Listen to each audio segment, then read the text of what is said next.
Faustino Catalina. Iglesia Noticia. COPE. Estar informado.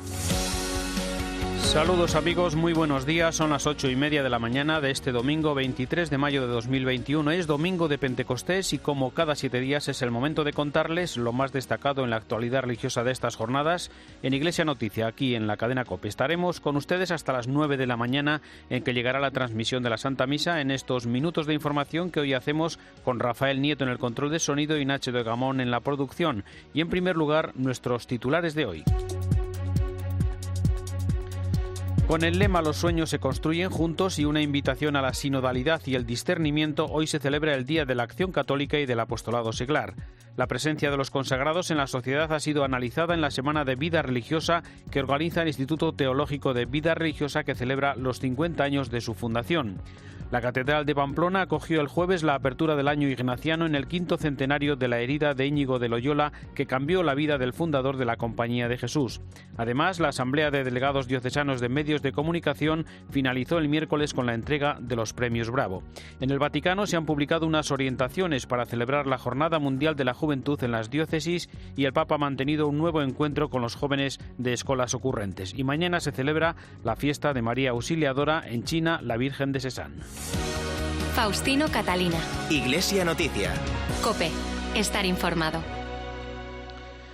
Hoy se celebra el Día de la Acción Católica y el Apostolado Seglar. Con el lema "Los sueños se construyen juntos", los obispos de la Comisión de Laicos, Familia y Vida se hacen eco de las palabras del Papa en Fratelli Tutti para reclamar una auténtica sinodalidad con los laicos como protagonistas frente a las tentaciones de clericalismo y de una Iglesia excesivamente vertical. Cuando hablamos de los sueños, nos referimos, por supuesto, no tanto a nuestros sueños, sino a los sueños que Dios tiene en estos momentos de la historia para nuestra vida de la Iglesia. Desde ahí que invitamos especialmente en esta jornada a llevar a cabo un discernimiento, a que nos preguntemos una vez más como Iglesia y especialmente como laicado, qué es lo que el Señor nos está pidiendo en estos momentos.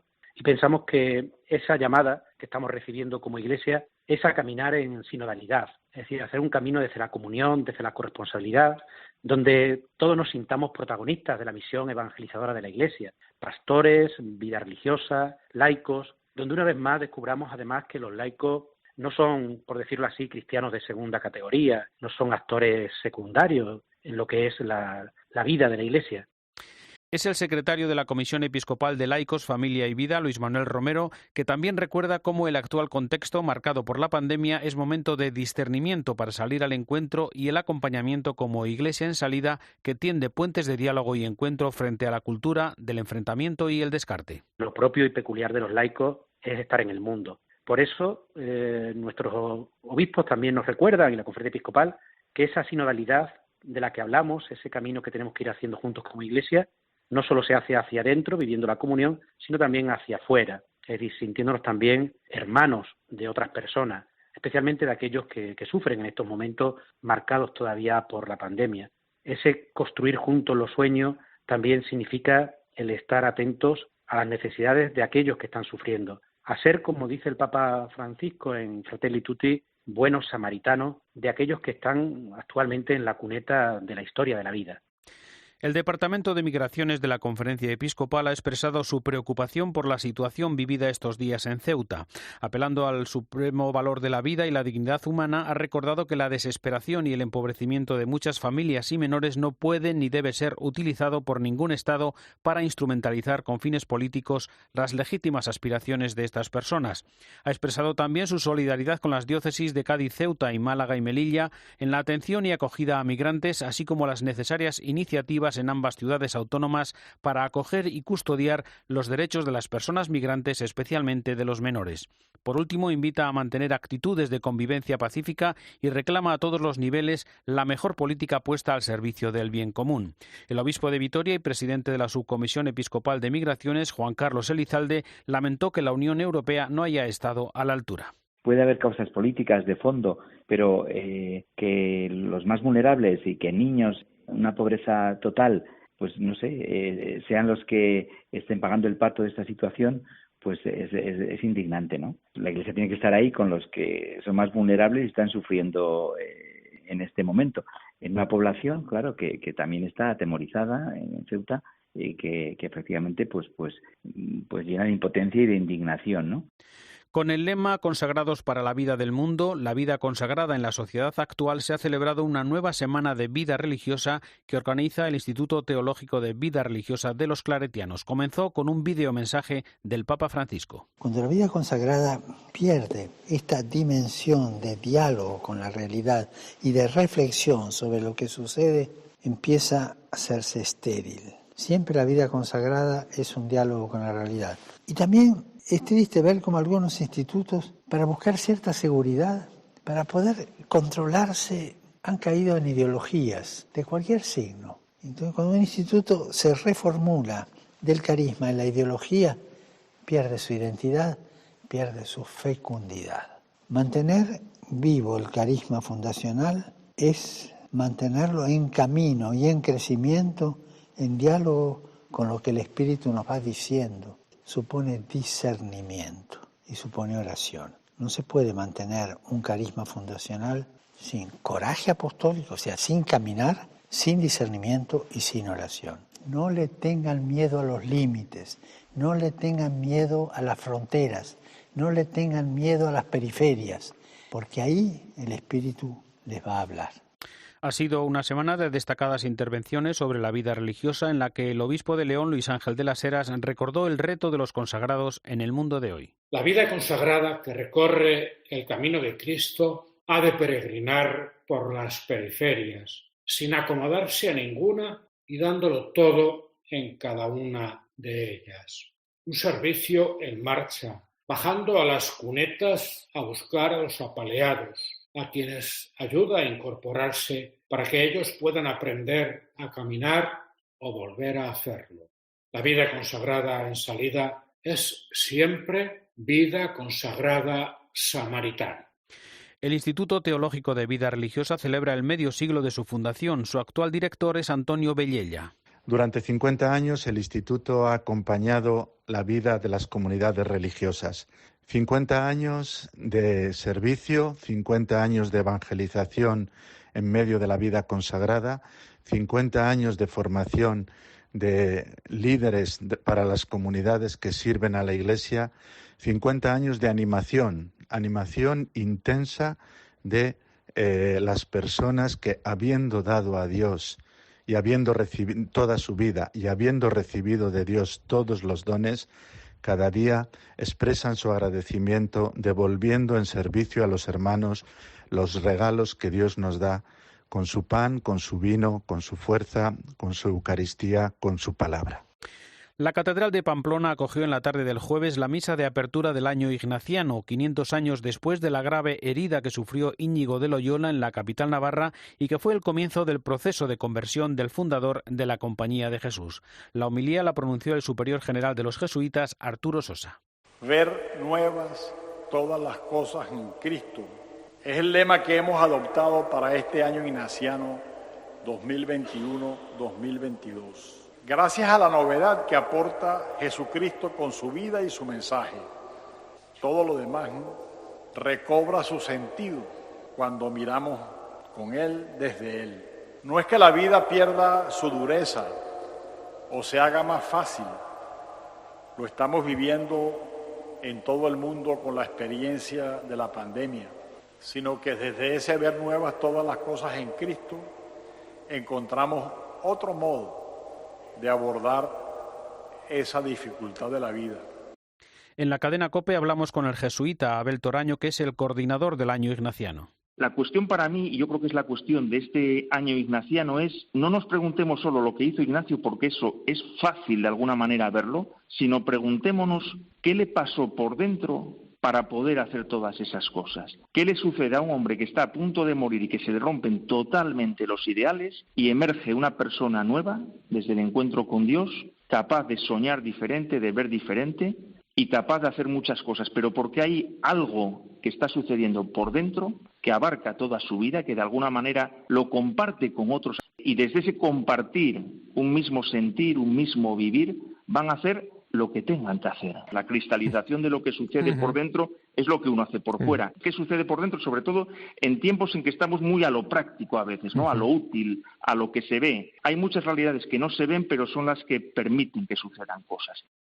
Los obispos de la Subcomisión para las Migraciones y Movilidad Humana de la Conferencia Episcopal han mostrado su afecto y cercanía a todos los que han padecido la COVID-19, con un recuerdo especial a los trabajadores del mundo del turismo, un sector puesto a prueba de una manera particular a causa de la pandemia. Gustavo Ribeiro es el responsable del Departamento de Pastoral del Turismo. Es uno de los sectores más afectados dentro de la realidad de España y del mundo también, pero en España, por su relevancia, por su importancia, es un sector que se encuentra fuertemente tocado. Es el primer destino vacacional y de ocio del mundo, donde supera casi el doble de sus habitantes. Los casi 85 millones de personas que vinieron o que eligieron España por su sol, el buen talante de la gente, la gastronomía, la cultura, la historia, la fe, los monumentos, los lugares de peregrinación, dejan en España una cifra equivalente al presupuesto de salud y educación juntos. Pero también lo agradecemos nosotros, porque los que vienen a visitarnos de distintos lugares del mundo aprecian a España, pero también nos benefician mucho. Hemos salido de aquella idea o de aquellos panfletos ideológicos de la turismofobia y hemos pasado al hecho, por favor, vuelvan los turistas.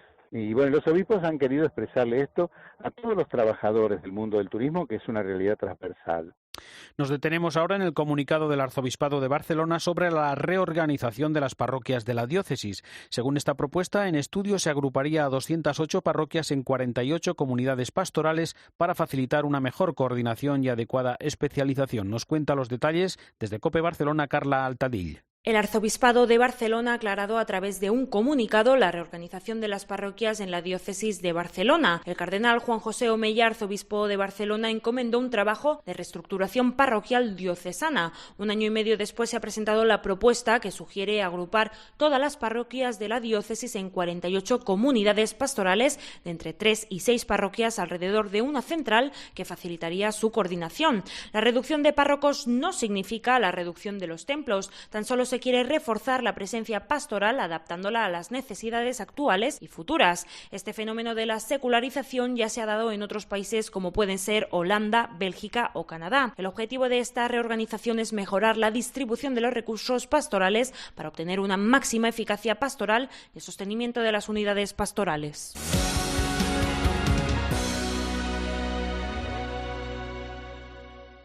Dos películas de una grande de nuestro cine. Carmen Sevilla. Ahora todo será como antes. El Relicario. Me casaré contigo y no querré a nadie más que a ti. Y Camino del Rocío. Ya te he esperado bastante. Haz el favor de dejarme en paz. El domingo por la tarde, viva el cine español en 13. Faustino Catalina. Iglesia Noticia. COPE. Estar informado.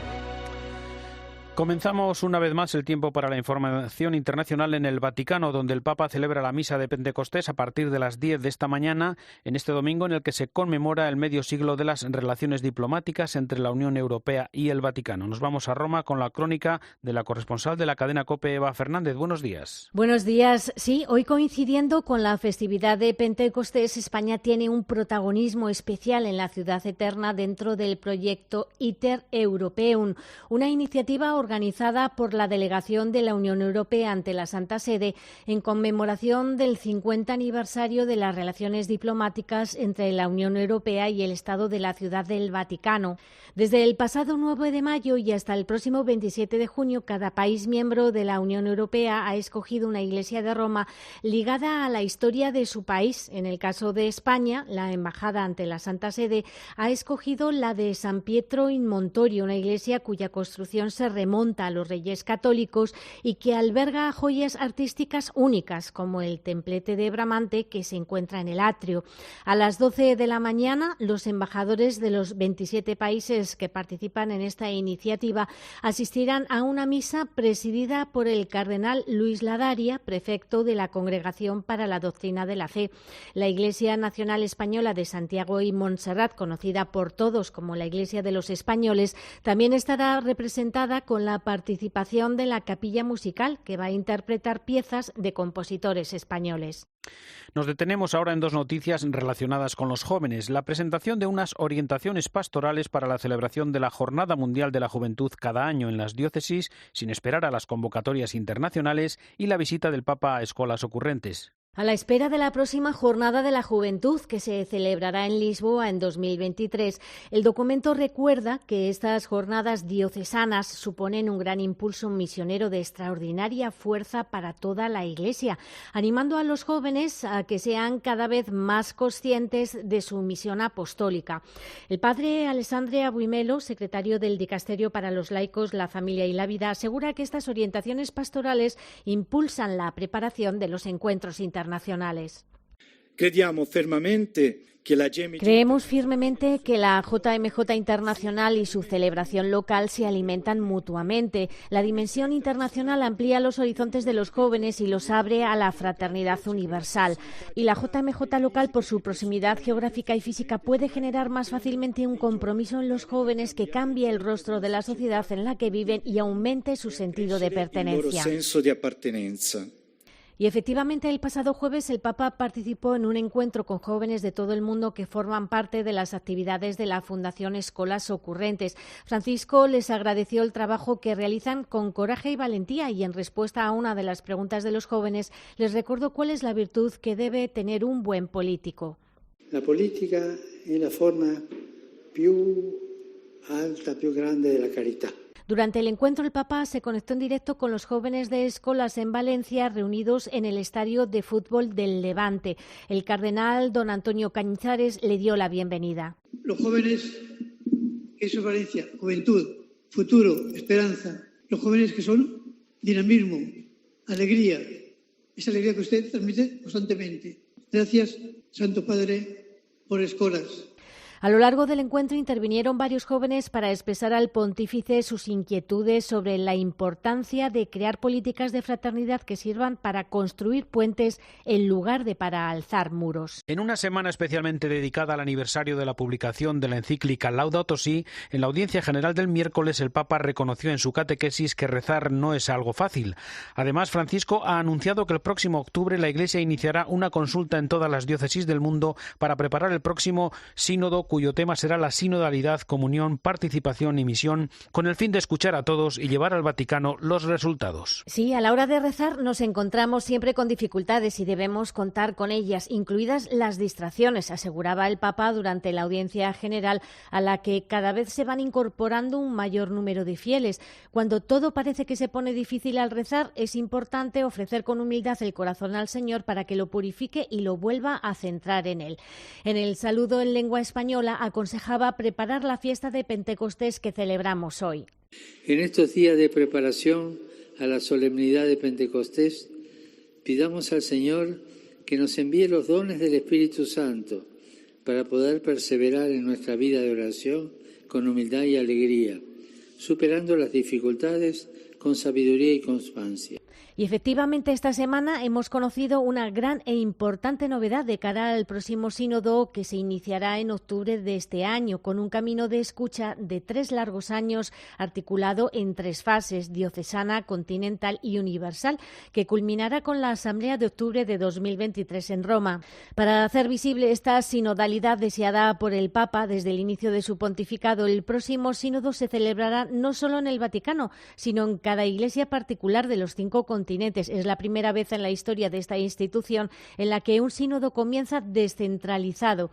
La apertura tendrá lugar tanto en el Vaticano como en cada una de las diócesis. El Papa lo hará el 9 y 10 de octubre y las iglesias particulares iniciarán su camino el domingo 17 de octubre bajo la presidencia del obispo.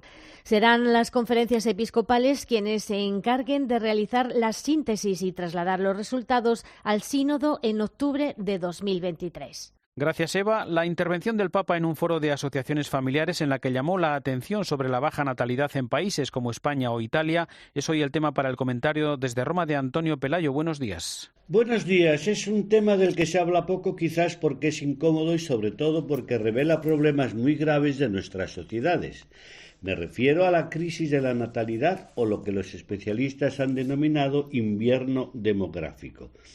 La situación es especialmente dramática en Europa, que se merece de verdad el título de viejo continente no por su histórico pasado, sino por el envejecimiento de su población. Italia y España ocupan el triste primado de ser los 2 países de la Unión Europea con una tasa de nacimientos más baja. Con su habitual coraje, Francisco se atrevió a denunciar tan triste realidad en el discurso que pronunció en los Estados Generales de la Natalidad, organizados por el Foro Italiano de Asociaciones Familiares. Sin hijos no hay futuro. Con este título, el Observatorio Romano sintetizaba el largo discurso papal. Una sociedad que no acoge la vida, añadió, deja de existir. Los hijos son la esperanza que hace renacer a un pueblo, y la última frase de su alocución fue: sin natalidad no hay futuro. Mensaje claro, meridiano, taxativo. Pero Bergoglio sabe que en el origen de este drama hay causas profundas.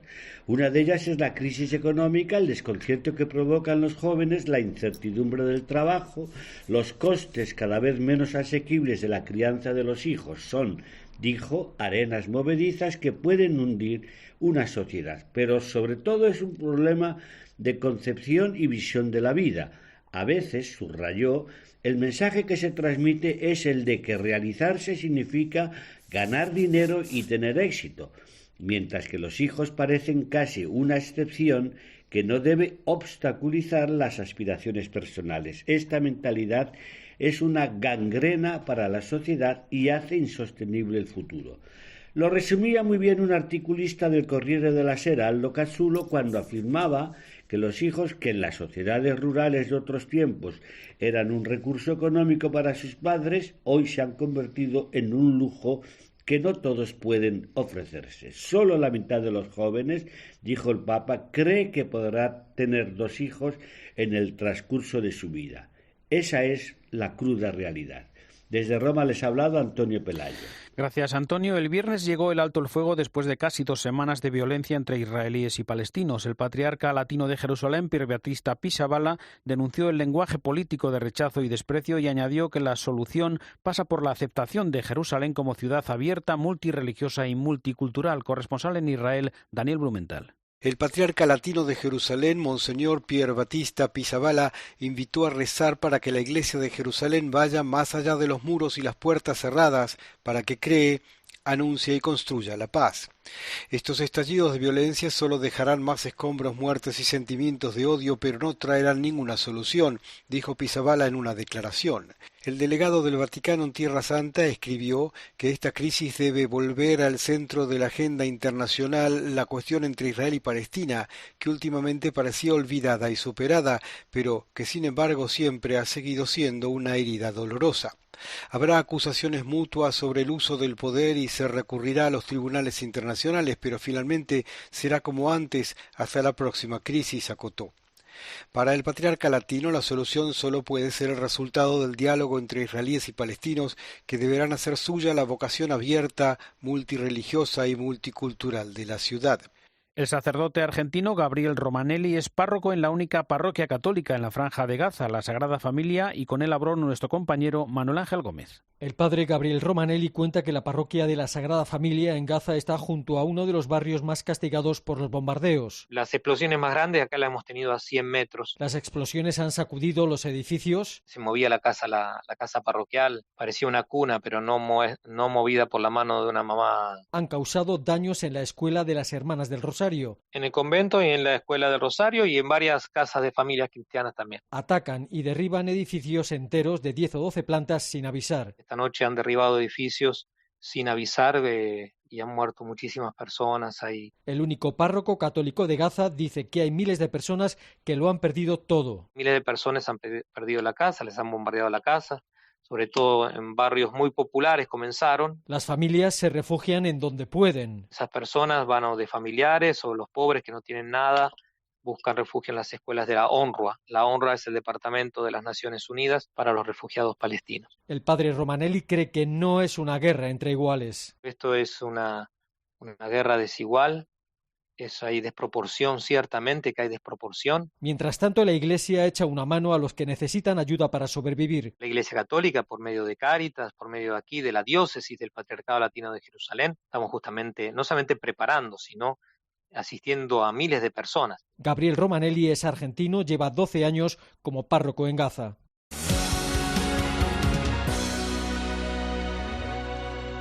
Volvemos a la actualidad en España. Esta semana ha tenido lugar la Asamblea de Delegados Diocesanos de Medios de Comunicación Social, que concluyó el miércoles con la entrega de los premios Bravo. Los galardonados fueron el jesuita y escritor Fernando García de Cortázar en prensa, Fernando Lázaro en fotoperiodismo, el programa Documentos de Radio Nacional de España en radio, 13 en televisión y Goya Producciones en cine. Premio Bravo de Nuevas Tecnologías para Catequicis de la productora Infinito Más Uno, de música para Rosalén, de publicidad la campaña Ropa Vieja y por último Premio Bravo a la labor diocesana en medios de comunicación a Ángel Cantero de la Archidiócesis de Valladolid. El Premio Bravo especial fue para la Asociación de la Prensa de Madrid en su 125 aniversario y en las palabras de agradecimiento su presidente Juan Caño denunció las falsas noticias en nuestra sociedad. La verdad es el oxígeno de la democracia y sin periodismo no hay democracia. Pero la verdad está hoy devaluada en nuestra sociedad. Personas relevantes la han devaluado. Han convertido la ocultación, la opacidad y la mentira en monedas de cambio que, a pesar de ser manifiestamente falsas, terminan por ser aceptadas. Al recibir su premio, la cantante Rosalén contó así el origen de su carrera musical. Yo empecé a cantar públicamente porque el sacerdote de la parroquia de mi barrio, de Fátima, de Albacete, en una adolescencia así complicada que yo tenía y que era muy tímida, me dijo que no podía tener un discurso de igualdad y de un mundo más justo y que Dios me hubiera dado un don y yo ser tan egoísta de quedármelo para mí. Y me echó tal sermón que me hizo cantar en público y se lo agradezco siempre porque sigue siendo mi gran amigo. El presidente de la Comisión para los Medios de Comunicación, el obispo de Cartagena, José Manuel Lorca, habló del reto de comunicar hoy la verdad. La pandemia ha dado la vuelta a nuestra sociedad.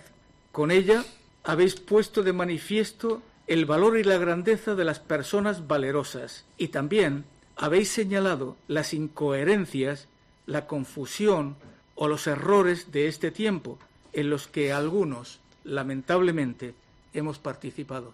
Señalando aciertos y errores, dibujáis el camino justo que hay que seguir, comunicar verdad en medio de un mundo de negacionistas, en ambientes diversos, de poderes que pretenden conceder credenciales de veracidad en medio del ruido generado por las redes sociales o de intereses económicos espúreos, es tan difícil como imprescindible y a veces os cuesta la vida. El arzobispo de Valladolid, Ricardo Blázquez, y el director de Ayuda a la Iglesia Necesitada en España, Javier Menéndez Ros, han presentado los principales datos del último informe de libertad religiosa en el mundo. COPE Valladolid, Laura Ríos, buenos días. Hola, buenos días. El Seminario Diocesano de Valladolid ha sido el escenario donde se han presentado las conclusiones del informe sobre la libertad religiosa, en el que se constata que el 67% de la población vive en países donde se producen graves violaciones a la libertad religiosa. Un foro de debate en el que ha participado el cardenal arzobispo de Valladolid, Ricardo Blázquez, quien ha apelado a introducir esta realidad en la opinión pública. Porque es curioso que a veces ingredientes de este estilo no entran en nuestra opinión pública. Más bien quedan como que o no fueran de interés, no se sabe si es porque los religiosos se lo quieren a veces ocultar. La libertad religiosa empeora de forma dramática en el mundo cada año y afecta a 5.200 millones de personas que no solo sufren persecución, sino también marginación por ser miembro de cualquier religión. Llegamos así al final de esta edición del informativo Iglesia Noticia, programa 1725 en este domingo 23 de mayo de 2021, domingo de Pentecostés. Tras la última hora de la actualidad en España y el mundo, la Santa Misa. Hasta dentro de 7 días, un saludo de Faustino Catalina.